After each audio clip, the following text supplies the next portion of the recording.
Hello guys, welcome to my channel and to another Upcrate unboxing video. This time the box is super heavy, so let's see what's inside.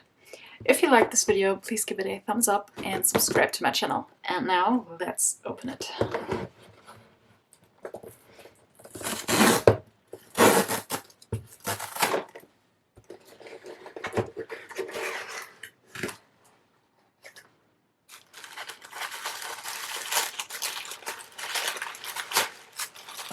Let's see, we have, oh my god, I have no idea what we have.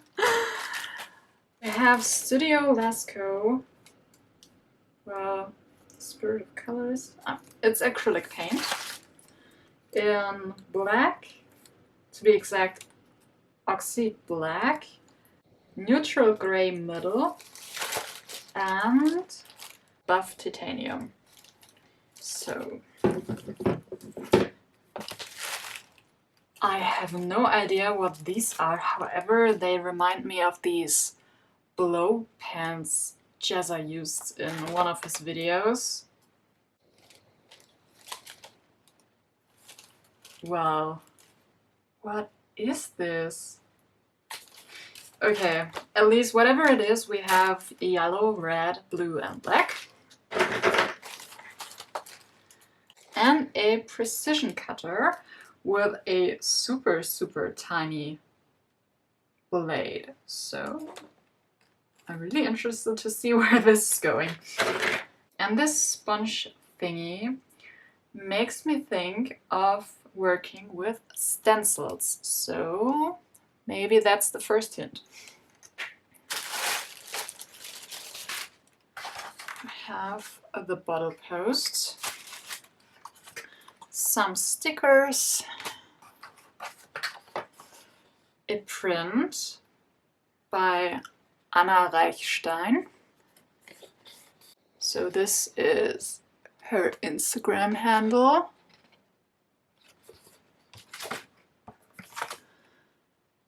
Yeah, well, that's a gift card. And some white paper, I guess.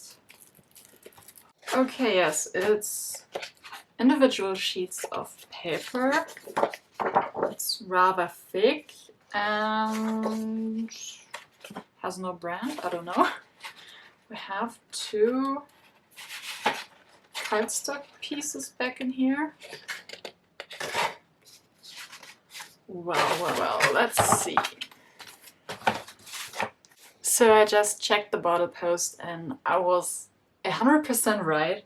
So first of all, these two sheets of gray paper are meant for stenciling, so that's what the acrylic paints and the sponge thingy are for, and the precision cutter. And these guys here are actually blow pens. I'm not sure how to feel about these, but well, this is going to be an interesting experiment. And this month's topic is cut my life into pieces. So yeah, it fits quite perfectly. And lead pencils are allowed at any time, so that's very nice. I just want to quickly test out the blow pens. The rest I will test out tomorrow, I guess.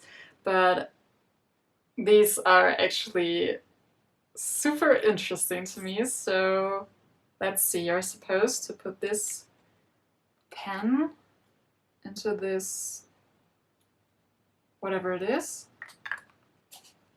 then close and blow. Oh wow! Okay, I'm actually very surprised in a positive way. Let's test another one.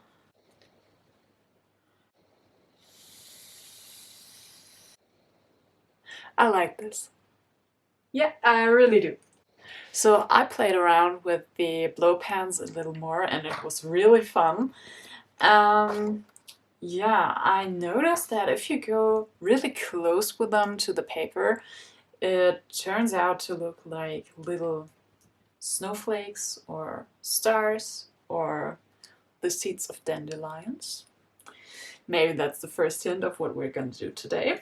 Yeah, and I decided to make a stencil in Photoshop as it's described in the bottom post. And I'll show you in a minute how that works. But first, let me show you the acrylic paints because I haven't opened these. Because they have these super annoying openings. So you're supposed to cut these open with scissors and the plastic is really hard. So I hate this kind of opening because you either ruin your scissors or you ruin the opening and you can't close it anymore afterwards.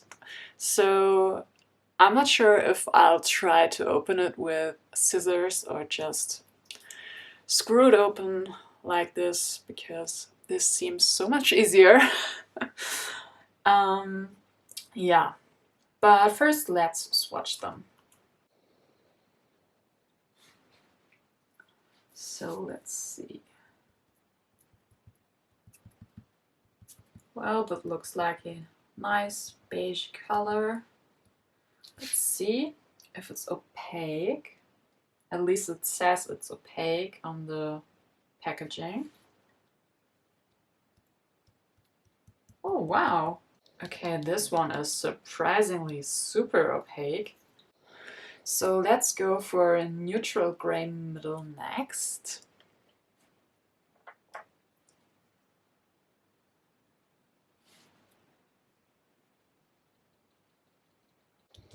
I really like that these colors are not as fluid as some other acrylic paints. They are rather thick, so that's super cool.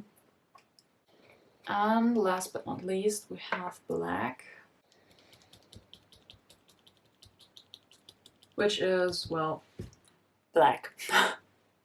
Okay, so I have tested out everything, and as you can see, this beige, white, whatever, isn't as opaque as I had thought in the beginning, but never mind, it looks really good.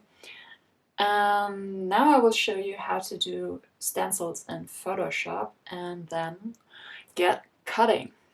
Well, let's get started with the stencil. This is the photo I chose. I found it on unsplash.com where they have lots of royalty-free images you can use for art or whatever you want. So what I want to do now is turn this normal photo into a 3-shade grayscale. So basically black, gray, and white, or shadows, midtones, and highlights. So first of all, you need to copy your background twice. Next, you go to Image, Adjustments, and Posterize, and set it to 5. You can see that the sky, for example, isn't a normal gradient anymore. All the different shades that were in the sky are now narrowed down to one block of gray and one of blue. So we are already closer to what we want to have. Next, you go to Image, Adjustments, and Threshold. And as you can see, the photo turned pure black and pure white. And with a slider, you can adjust the amount of black and white.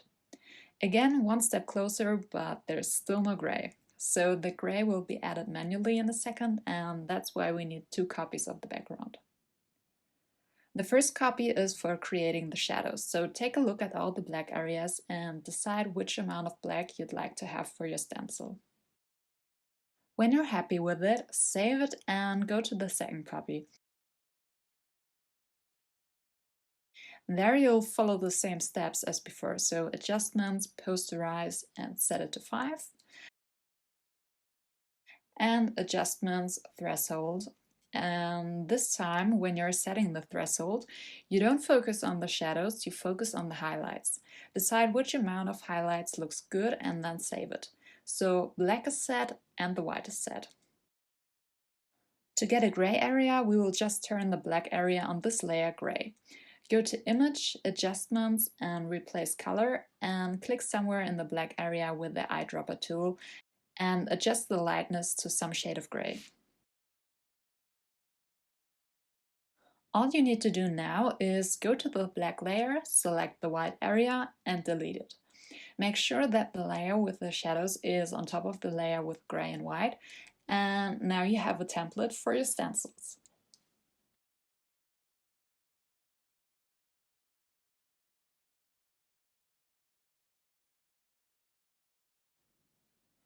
Transfer your stencil to the paper and therefore trace the lines of the shadows, midtones and highlight areas and cut everything out. In the beginning, I used the precision cutter that was included in the box, but I soon switched to my regular X-Acto knife because I just could not see where I was cutting. As you saw, there's only a small part of the blade visible and the rest is hidden in the plastic. And safety-wise, that's very good, I guess. But for detailed cutting, that's actually not so good because you need to see where the tip of the blade is going, and the plastic was simply in the way. I started with a gray stencil and then added highlights and shadows, but as I later realized, it would have been smarter if I had just filled everything with the lightest paint first, then the gray areas, and lastly the black areas, but well, it's a learning process, so next time I'll know better.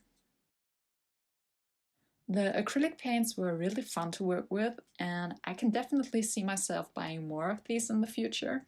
They have a really nice consistency, and that was really great for stenciling because they don't smudge that easily. Admittedly, I did not use the blow pens that much in this piece because I wanted to keep it simple. However, I really liked them because the paint came out super easily and it was no mess at all, so thumbs up for these. As you can see in the finished painting, I did not align the stencils 100% perfectly, so there are wide gaps in between, but nevertheless, this was a fun experience and I'd like to try this kind of art in the future again. If you liked this video, please give it a thumbs up and subscribe to my channel, and see you next time. Bye!